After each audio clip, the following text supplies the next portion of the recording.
ಬಹಳ ಸಂತೋಷ ಆಗ್ತಾ ಇದೆ. ರಾಜಗೌಡ ಈಗಾಗಲೇ ನನ್ನ ಆತ್ಮೀಯ ಮಿತ್ರ, ಈಸ್ ಎ ಆಲ್ರೌಂಡರ್. ಬರೇ ಕ್ರಿಕೆಟ್ ಮಾತ್ರ ಅಲ್ಲ, ಪೊಲಿಟಿಷಿಯನ್ ಮಾತ್ರ ಅಲ್ಲ, ಅವ್ರು ಮರೆತರು ಅವ್ರು ಫಿಲ್ಮ್ ಆಕ್ಟರ್ ಸಮೇತ ಆಗಿರ್ತಾರೆ. ಬಹುಶಃ ಇವತ್ತು ನಾವೆಲ್ಲರಿಗೂ ಒಂದು ಅವಕಾಶ ಕೊಟ್ಟವರು ಯಾಸೀನ್ ಮತ್ತು ಅವರ ಪಾಲ್ದಾರರು. ಬಹುಶಃ SBPL ಮೂಲಕ ನಾನು ಯಾವ ರೀತಿ ರಾಜಗೌಡರು ಹೇಳಿದ್ರು ಅದೇ ತರ ನನ್ನ ಬಾಲ್ಯದ ದಿವಸದಲ್ಲಿ ನನ್ನನ್ನು ನಾನು ಪರಿಚಯ ಮಾಡಿಸಿದ್ದು ಸ್ಪೋರ್ಟ್ಸ್ ಇಂದ. ಈ ಸ್ಪೋರ್ಟ್ಸ್ಗೆ ಎಷ್ಟು ಪವರ್ ಇದೆ ಅಂತ ಹೇಳಿದ್ರೆ, ಬಹುಶಃ ಈ ಜಾತಿ ಅಂತ ಹೇಳಿ ನಮ್ಮ ದೇಶದಲ್ಲಿ ಅಡ್ಡಗೋಡೆಯನ್ನು ನೋಡ್ತಾ ಕೆಲವು ಒಂದು ವಸ್ತು ಇದ್ರೆ ಈ ಸ್ಪೋರ್ಟ್ಸ್ ಅಲ್ಲಿ ಮಾತ್ರ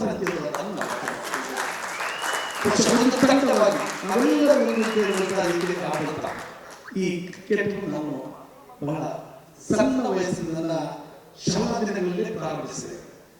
ಅಲ್ಲಿ ವಿಶೇಷತೆ ಅಂತ ಹೇಳಿದ್ರೆ ನಾವೆಲ್ಲ ನೆಲದಲ್ಲಿ ಬರುವಂತಹ ಅಂಡರ್ ಕ್ರಿಕೆಟ್ ಅನ್ನು ಆಡುವಂತಹದ್ದು. ನಾನು ಬೆಳೆದು ದೊಡ್ಡದಾದ ನಂತರ ನನ್ನದೊಂದು ಪ್ರೀತಿಯ ಕ್ಲಬ್ ಇತ್ತು, ಪ್ಯಾರಡೈಸ್ ಕ್ಲಬ್ ಅಂತ ಹೇಳಿ.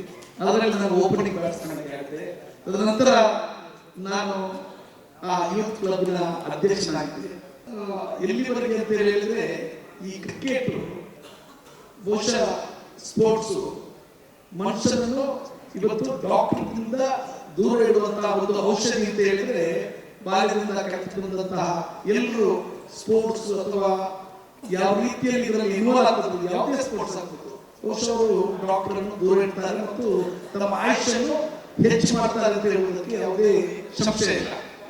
ಅದೇ ತರ ಇವತ್ತು ನನ್ನ ಆತ್ಮೀಯ ಯಾಸೀನ್ ಮತ್ತು ಅವರ ಎಲ್ಲ ಮಿತ್ರರು ಸೇರಿಕೊಂಡು ಈ ಕ್ರಿಕೆಟ್ ಅನ್ನು ನಾವು ವ್ಯವಸ್ಥಿತ ರೀತಿಯಲ್ಲಿ ಸೌತ್ ಭಾರತ್ ಪ್ರೀಮಿಯರ್ ಲೀಗ್ ಅಂತ ಹೇಳಿ ಇಟ್ಕೊಂಡು ಟೆನ್ನಿಸ್ ಬಾಲ್ ನಲ್ಲಿ ಈ ಒಂದು ಪ್ರದರ್ಶನ ಮಾಡಲಿಕ್ಕೆ ಹೊರಟಿದ್ದೀರಾ.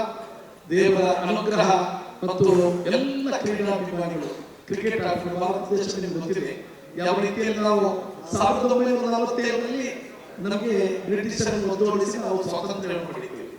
ಅದೇ ಬ್ರಿಟಿಷರನ್ನು ನಾವು ಆ ಬ್ರಿಟಿಷರ ನೆಲದಲ್ಲಿ ನಾವು ಕ್ರಿಕೆಟ್ ನ ಮೂಲಕ ಸೋಲಿಸಿದ್ದು 1983ರಲ್ಲಿ ವರ್ಲ್ಡ್ ಕಪ್ ಕಪಿಲ್ ದೇವ್ ಮೂಲಕ ಎತ್ಕೊಂಡು, ತದನಂತರ ವರ್ಲ್ಡ್ ಕಪ್ ಗೆದ್ದುಕೊಂಡಿದ್ದೇವೆ. ಇವತ್ತು ಕ್ರಿಕೆಟ್ ನಲ್ಲಿ ಭಾರತ ದೇಶವನ್ನು ಯಾವತ್ತೂ ನೆಗ್ಲೆಕ್ಟ್ ಮಾಡುವಂಗಿಲ್ಲ. ಎಷ್ಟೇ ದೊಡ್ಡ ಆಸ್ಟ್ರೇಲಿಯಾದಲ್ಲಿ ಯಾವುದೇ ಭಾರತದಲ್ಲಿರುವಂತಹ ಆಟಗಾರರು ಯಾವತ್ತೂ ಕ್ರಿಕೆಟ್ ಇತಿಹಾಸದಲ್ಲಿ ಬಂದಿಲ್ಲ ಅಂತ ಹೇಳುವಂತಹ ಮಾತನ್ನು ಈ ಸಂದರ್ಭದಲ್ಲಿ ಹೇಳಿ, ಬಹುಶಃ ಇಂತಹ ಒಂದು ಉತ್ತಮ ಯುವಕರಿಗೆ ಮತ್ತು ಕ್ರಿಕೆಟ್ ಆಟಗಾರರಿಗೆ ಪ್ರೇರೇಪಿಸುವಂತಹ ಒಂದು ಕೆಲಸ ಮಾಡಿದ್ದೀರಾ. ಇದಕ್ಕೆ ನಿಮ್ಮ ಜೊತೆ ಸದಾ 24x7 ನಾನಾಗಲಿ ಮುರಳಿಯವರಾಗಲಿ, ಅದೇ ತರ ಇಲ್ಲಿ ಇರುವಂತಹ ವೇದಿಕೆಯಲ್ಲಿ ಎಲ್ಲ ನನ್ನ ಫ್ರೆಂಡ್ಸ್ಗಳಾಗಲಿ ಮತ್ತು ರಾಜಗೌಡರು ಸಮೇತ ಅವರ ನೇತೃತ್ವದಲ್ಲಿ ಇದ್ದೇವೆ ಅಂತ ಹೇಳುವಂತಹ ಮಾತನ್ನು ಹೇಳಿ ಈ ಅವಕಾಶಕ್ಕಾಗಿ ನಾನು ಎಲ್ಲರಿಗೂ ವಂದಿಸಿ, let start this cricket in a great vision ಅಂತ ಹೇಳುವಂತಹ ಮಾತನ್ನು ಹೇಳಿ ನನ್ನ ಮಾತನ್ನು ನಡೆಸಿದೆ. ಜೈ